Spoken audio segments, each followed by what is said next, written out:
Believe in yourself. Kasi kung hindi ka magbe-believe sa sarili mo, who else would believe you pa, di ba? Kahit na saang lugar ka man o posisyon sa buhay ngayon, whether nag-aaral ka pa lang, kakagraduate mo pa lang, matagal ka na nagtatrabaho, always believe in yourself. Kasi tayo naman as a human, hindi tayo nasatapos mag-evolve. We always learn. And yung mga ayaw mag-learn, sila naiiwan ng panahon. Kaya we have to adapt kung anong uso ngayon, kung anong trend ngayon. And how can you sell to others if you don't believe in yourself, di ba? Kung hindi ka confident.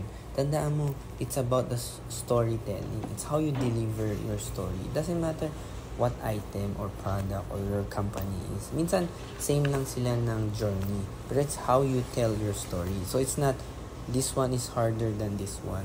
It's all about storytelling and having the confidence. And of course, you have to believe yourself. Kaya ano pang inaantay mo? After mo mapanood tong video na to, you can improve yourself agad-agad by believing yourself. Start doing what you want to do. Tandaan mo lahat yan. Ngayon mo na simulan yan. Hindi bukas, hindi next week, ngayon mo na simulan yan.